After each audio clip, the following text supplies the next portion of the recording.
You want to know something that messed with my head for years and years and years? I am the last one left standing at a party that wrapped up a real long time ago. Think about that for a second. Every single person I ever loved, gone. Every single person I ever couldn't stand, also gone. My wife went first, and my friends started going one by one. And then even the people I used to argue with, the ones I never got along with, they left too. And before every single one of them walked out of this world, they turned around and asked me the same exact question, every single one of them. They'd say, "Walter, what is your secret?" And I always gave them the same answer. I'd say clean food, real food, nothing complicated. And I meant it. I genuinely believed that was the truth. But then I started paying attention, really paying attention. And here is what I noticed after watching so many people go. The ones who ate perfectly, the ones who never touched sugar, who worked out for 2 hours every morning, who followed every single rule anybody ever told them to follow, they left this world just as fast as the people who never followed any rules at all. The careful ones went. The careless ones went. The strict ones and the loose ones, they all went. So that made me sit with a question I couldn't shake. What was the real difference? I have had a long, long time to sit alone and turn that question over in my hands. And what I finally came to understand had absolutely nothing to do with what was sitting on my plate. Diet was never the real secret to a long life, not even close. When I was your age, I was convinced that eating right was going to fix everything. I thought if I just put the right things in my body, everything else would fall into place. But after I lost everybody, after I watched person after person disappear, I started noticing something much deeper, something that nobody ever writes down on a list. My name is Walter. I am 105 years old. I drove a taxi cab for 41 years. I knew every street, every shortcut, every pothole in this city. And I still wake up every single morning at 6 o'clock. I still walk to the kitchen and make my own coffee, same as I always have. I still sit down in this same chair I have been sitting in for 47 years. The chair right across from me has been empty for 11 years now. I stopped moving it a long time ago. People come here all the time. Reporters, doctors, neighbors, people with cameras, people with notepads, and they all want the exact same thing.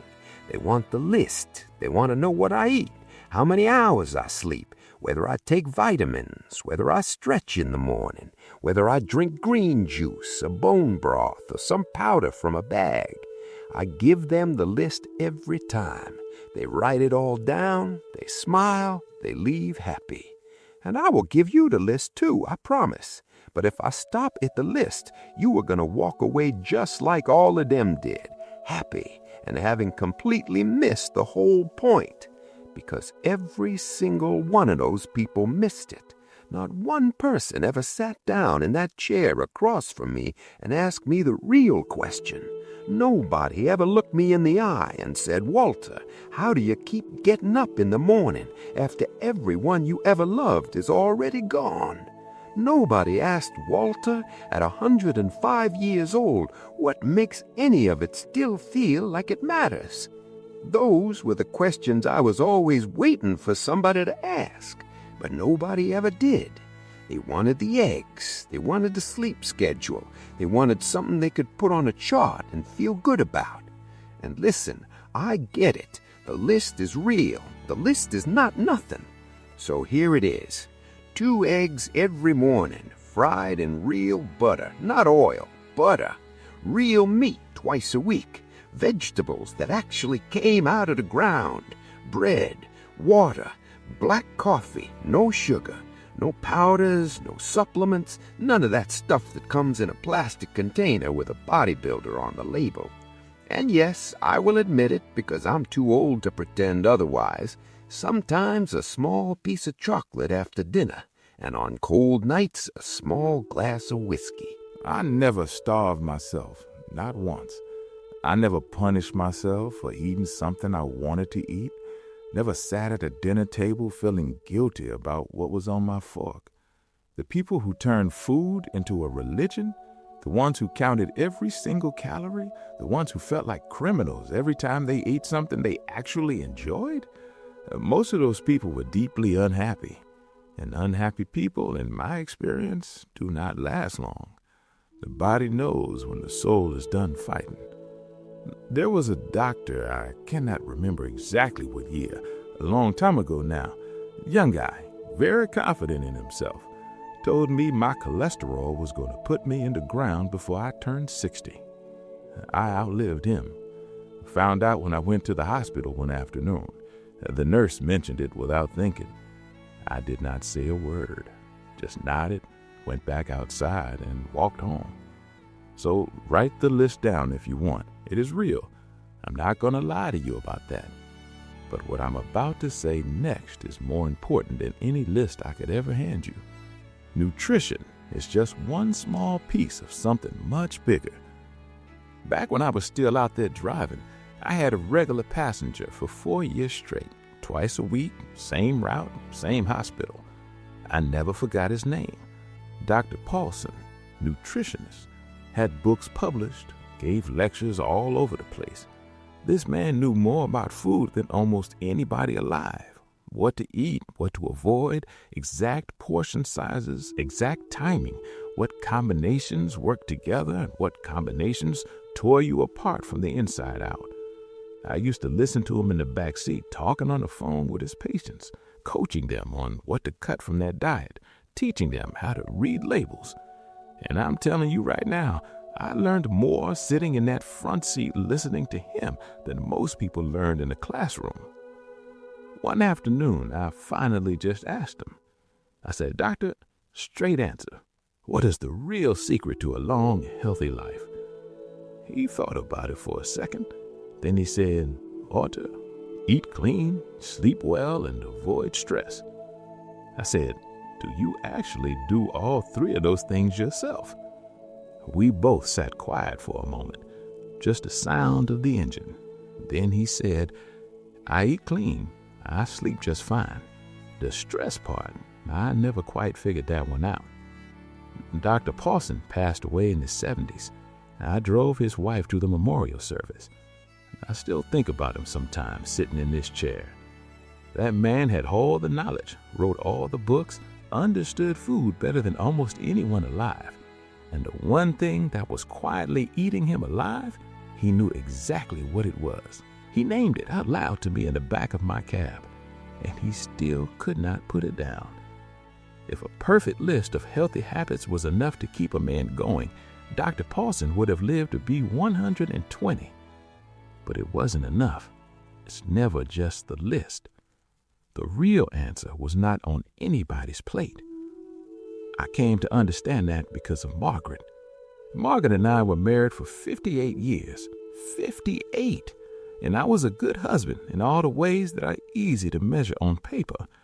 I showed up to work. I came home every night. I put food on the table. I did not disappear. I did not wander. But she used to say something to me year after year, and I never really heard it the way she meant it. She would say, "Walter, you're sitting right there in that chair. I can see you plain as day. But in your head, you're still behind that wheel driving that cab.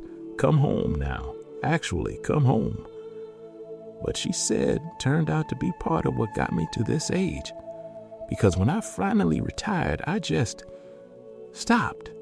No shift to drive, no route to memorize, no passengers waiting, no schedule pulling me forward into the day. I would wake up, make my coffee, sit down in this chair and wait, just wait for something to happen, for the day to give me some kind of direction.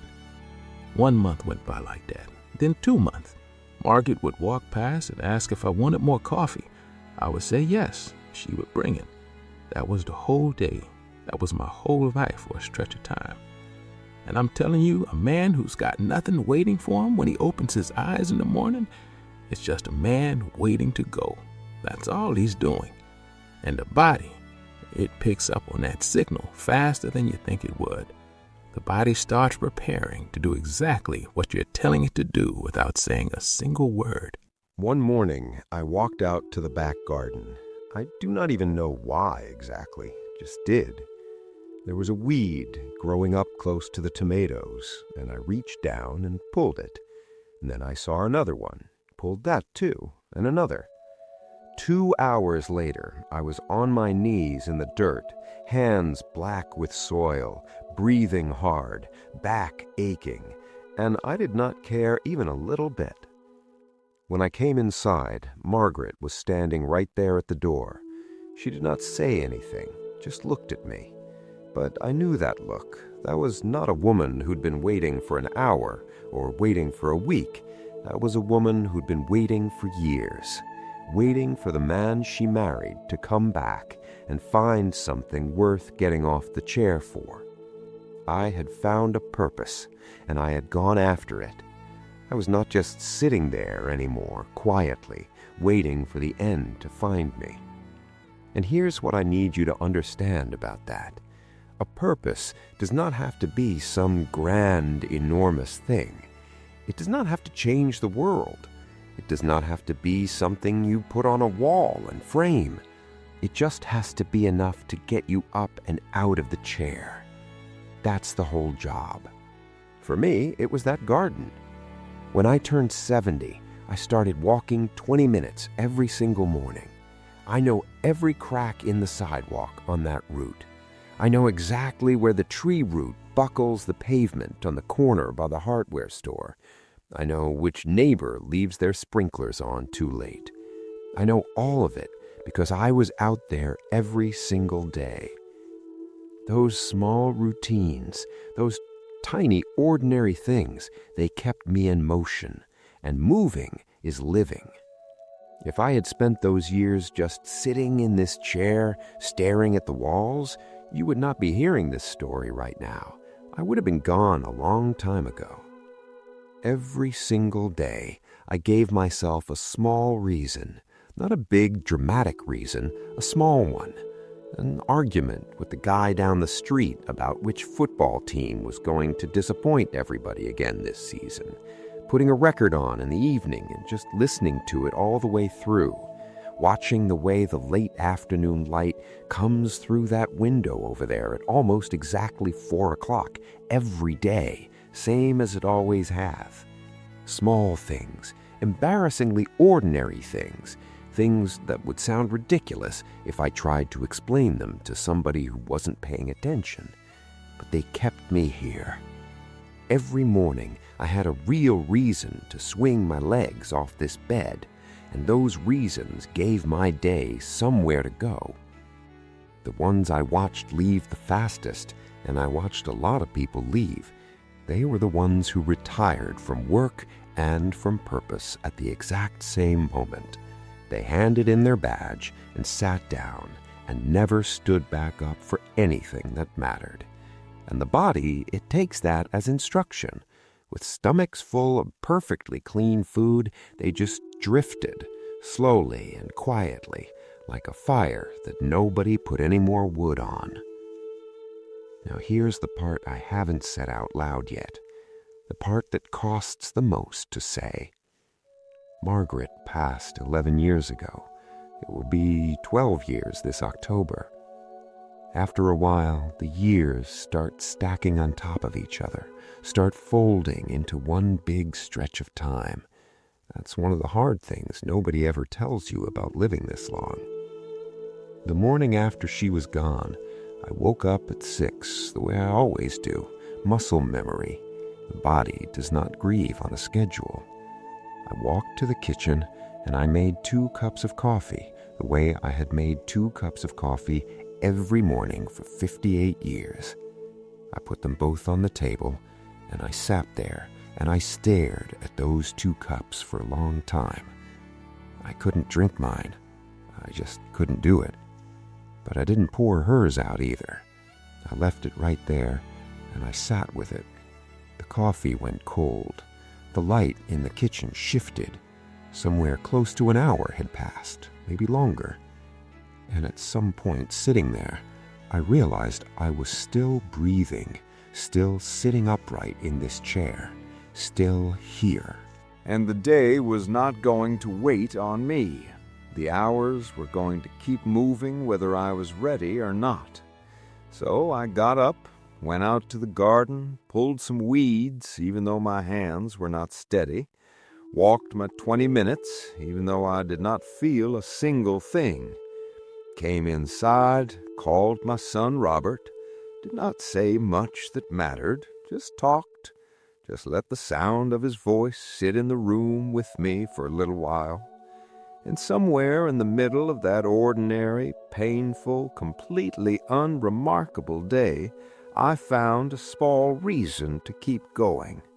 Not a big one, not some beautiful, life-changing revelation, just a small one, barely enough to hold in one hand. That is the only real secret I've got. Every single day you have to find a reason. Some days that reason is barely big enough to see. Some days it fits right in the palm of your hand. But you find it, you hold on to it, and you get up. My son Robert is 78 years old now, lives about 40 minutes from here. He called me last spring and told me he had been meaning to come visit. Work had been getting in the way. He'd come when things slowed down a little. I said, Robert, I want you to listen to me very carefully. I am 105 years old. You either come now or you come when I'm already gone. That's the choice in front of you. Your call. He came that Saturday. We sat out on this porch for 6 hours straight. 6 hours. He told me things he had been carrying around inside him for 30 years without saying out loud to anybody. And I told him things I should have said to him when he was 40 years old and still had time to use them.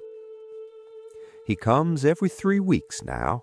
Every 3 weeks that man drives 40 minutes and sits on this porch with me. And I'm telling you, having people around you who actually show up, that is not some nice bonus. That is not a luxury you treat yourself to when everything else is already handled. That is part of how you stay alive. I know that now, in a way I wish I had understood when I was younger. And one more thing, one last thing, because I'm too old to dress anything up anymore. Part of living this long is luck, plain and simple. My father made it to 94. My grandmother lived past 90. The body I was born with came with good bones, good wiring. Some of it was just the hand I got dealt before I ever made a single choice.